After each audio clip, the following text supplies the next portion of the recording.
Quand on devient employeur en Suisse, la question des cotisations sociales peut vite devenir un vrai casse-tête. C'est vrai que ça peut paraître complexe. Heureusement, ce n'est pas si sorcier. On va décortiquer ensemble l'essentiel à savoir sur les cotisations AVS, AI et APG.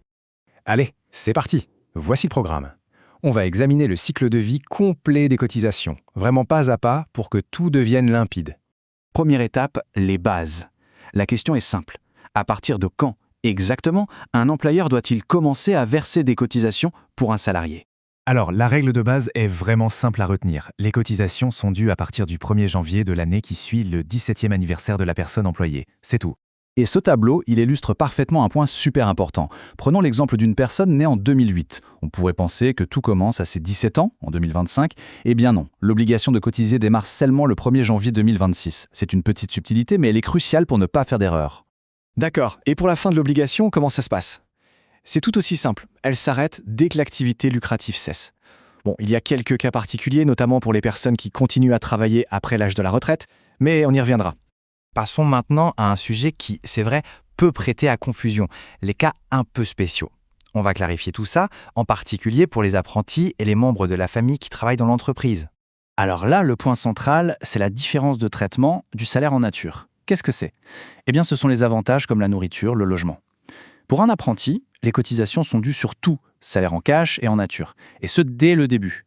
Par contre, pour un jeune membre de la famille, c'est différent. Les cotisations sur le salaire en nature ne commencent que plus tard. Maintenant, un autre cas de figure intéressant. Les employés qui continuent à travailler après l'âge de la retraite, fixé à 65 ans. Là, il y a une notion très importante à connaître. Il s'agit de la franchise. C'est un montant de 16 800 francs par an. Concrètement, ça veut dire que les cotisations ne sont prélevées que sur la partie du salaire qui dépasse ces 16 800 francs. Tout ce qui est en dessous est exonéré. Et cet exemple montre très bien comment ça marche en pratique. Regardez, que ce soit un bénéfice ou une rétribution d'administrateur, on déduit à chaque fois les 16 800 francs. Et ce qui est vraiment à noter, c'est que cette franchise s'applique pour chaque relation de travail. Donc si une personne a 2 petits jobs, elle bénéficie de la franchise sur les 2. Attention, petite précision importante. L'employé peut décider de renoncer à cette franchise. Pourquoi ferait-il ça ? Généralement pour cotiser plus et donc augmenter sa future rente de retraite.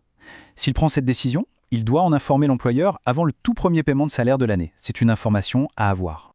Maintenant, si l'entreprise a des masses salariales plutôt faibles, il faut savoir qu'il existe une procédure simplifiée. C'est une option bien pratique pour alléger les démarches administratives.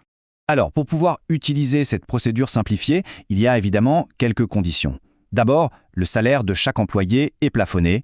Ensuite, la masse salariale totale de l'entreprise ne doit pas dépasser un certain montant.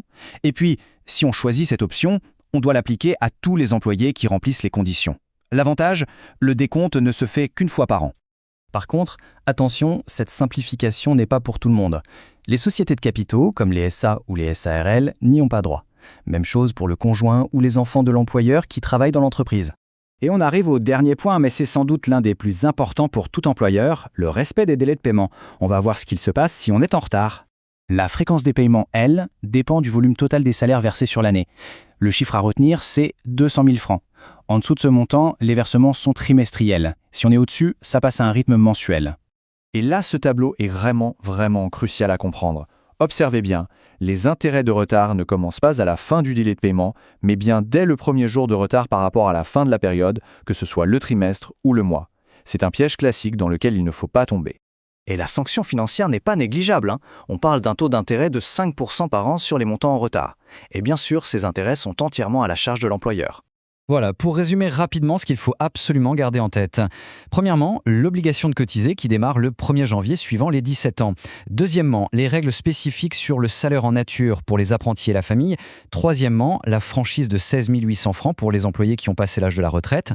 Et enfin, le plus important peut-être, être hyper rigoureux sur les dates de paiement pour ne pas avoir de mauvaises surprises. Avec ces bases solides, le monde des cotisations sociales paraît tout de suite moins intimidant, n'est-ce pas ? La gestion de la première paie devient une étape beaucoup plus claire et maîtrisée.